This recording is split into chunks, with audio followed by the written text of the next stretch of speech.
Noah Rothman from Commentary Magazine taking some time out of his morning. Noah, good morning. Good morning. Thank you for having me. Appreciate it. Yeah, we appreciate you being on. You know, even for people who love politics, that was a long night. It was a very long night.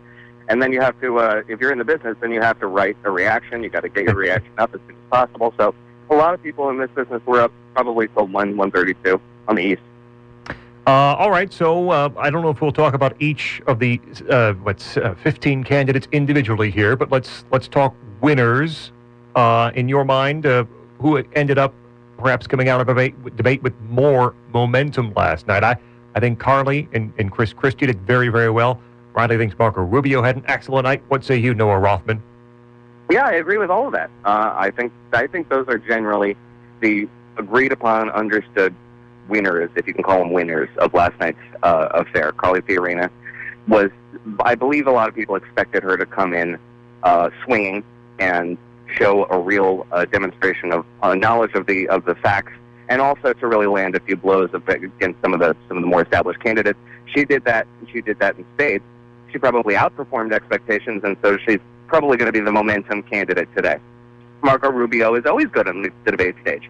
It didn't do anything for him last time. So I don't know whether or not we're going to see any sort of appreciable bounce in the polls as a result of his performance, although his performance was really good. And Christie was equally impressive. He was there to have a good time, and he demonstrated that he was having a really good time. Nothing is more interesting than Christie on extemporaneous Christie. When he's just riffing and he's just having a good time and interacting with individuals off the cuff. That's when he really shines. And he had the opportunity to do that a lot last night, and he really shined. I thought that, you know, in regards to Marco Rubio, you know, as far as having a really good performance last night, there were a couple of times I thought to myself, well, that, you know, he's almost too good. It was almost like a couple of times on foreign policy anyway, it was almost like, well, he got that question ahead of time and had time to formulate a really good response and really polish it down. He was almost too smooth at times, which I guess could be a bad thing, but all things considered, not all that bad. Yeah, I don't know if you can. That's like being too rich, right? It's not really something you would complain about. Yeah, the thing is that's Marco Rubio's brand, right? He's extraordinarily articulate. He's very calm and smooth under pressure, and he shines particularly when he has the opportunity to talk about foreign policy and foreign affairs, and especially the American role in the world with regards to military activity. That's where he has his wheelhouse. And so when he's in that wheelhouse, he shines. And he did so last night on a couple of different occasions, which is why I don't necessarily think it moves the needle, because he did what was expected of him. So I don't know whether or not people are going to be grading him especially highly because he performed as he was expected to perform. And particularly in one instance, when he and Carly Fiorina were engaging on foreign affairs, and particularly a military dimension to those foreign affairs. Rubio had his moment, and his moment was interesting and articulate and compelling, as he always is. And Carly Fiorina took the ball and then ran it down the field and spiked it in the end zone. She almost stole that issue from Marco Rubio, which demonstrates her skill as a politician, and particularly a politician on the debate stage or on the stump, and B, the fact that Marco Rubio has really left himself vulnerable to having his issues taken from him because of the fact that he's kind of languished on the sidelines over the course of this campaign and has really been playing the long game. But eventually, the long game gets away from you if you don't really become active and a little bit more aggressive. I think Marco Rubio needs to be a bit more aggressive in jealously guarding his position and his role in this race as the foreign policy candidate, because Carly Fiorina is nipping at his heels. The increasingly influential Noah Rothman with us from Commentary Magazine. Read him there. Follow him on Twitter at Noah C. Rothman. It's Riley and Scott on WROK. On the flip side, who missed opportunities last night, Noah? Jeb Bush. Jeb Bush came really prepared. He had energy. He had enthusiasm. He had the facts on his side, and he had a couple of good lines. And he really came ready to play, which is why it was so disappointing to see him fail to connect on so many levels. He had opportunities that weren't necessarily missed, but they weren't really deftly navigated to the point where you could say, well, that was a Jeb Bush moment. I can't think of a Jeb Bush moment. I can think of a lot of times when he tried to create one, and particularly the there was a moment in which he sought to demand satisfaction, Donald Trump, for an insult to his wife. And that was something that you can't mess that up. It's hard to mess that up when you're the aggrieved party in that situation. And it just didn't land. There was nothing there you're going to write home about. You didn't have that moment where you said, okay, Donald Trump really overstepped his bounds, in the same way that caller Fiorina made him sort of recoil after insulting her appearance. So I think that if anybody really missed a lot of opportunities, Scott Walker too, but Scott Walker has been a consistent disappointment. I think Jeb Bush really he was really swinging for the rafters on a lot of opportunities, and he just didn't connect. Scott Walker was really shafted over the course of that debate. He was asked a grand total over the course of 3 hours, 3 questions.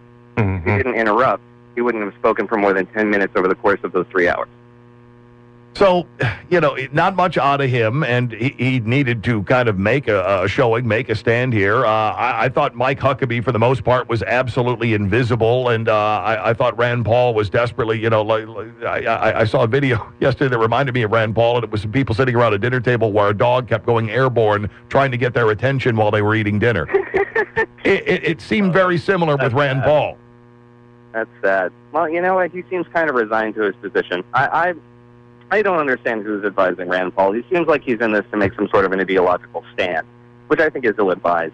He can do so much good for his party by shifting it in a libertarian direction on a lot of issues that are related to actual policy. That's just good policy on matters related to criminal justice reform and drug sentencing laws and social issues, where he really has captured an area of the party that is underserved and that is very substantial. They don't really vote very highly in Iowa, so they don't get a lot of attention. But Rand Paul can really speak to the libertarian base. But he's chosen not to do that.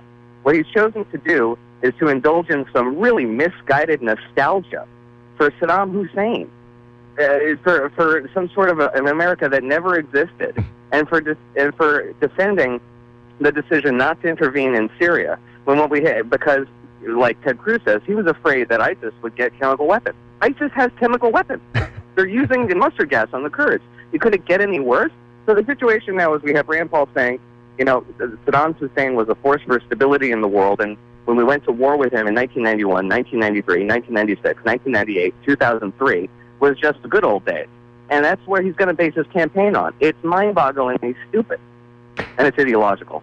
Noah Rothman with us from Commentary Magazine, commentarymagazine.com, and at Noah C. Rothman on Twitter. It's Riley and Scott. 2 other candidates I want to touch on briefly. Noah, Ben Carson, I thought, did not take advantage of the momentum his campaign had mustered. It's kind of adrift for most of the night on his responses. And John Kasich, man, oh man, Noah, I really want to like John Kasich. He has a conservative record both in the House and as governor of Ohio. He seems intent not to run on that conservative record, much like a former governor of Utah did 4 years ago with the same advisors. Either of those candidates able to maintain whatever momentum their campaigns had after last night? The only reason why John Kasich has the momentum he has is because his campaign has been raising and spending early on advertising dollars in places like New Hampshire. When people who are wary of John Kasich's campaign know John Kasich from his time as Budget Committee chair in the House. He was a very sanctimonious individual. He has a tendency to proselytize, to look down, to condescend.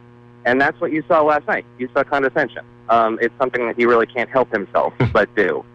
He really likes to appear superior, and that's his Achilles heel. I don't believe he deserves the position in this race at this point. I'm not a huge John Kasich fan, not because of his record. His record is very good. His place in the race as a 2-term governor of a must-win state is very good. I think he's a time bomb when it comes to his again, sanctimony and his general contempt for the voters who have to woo.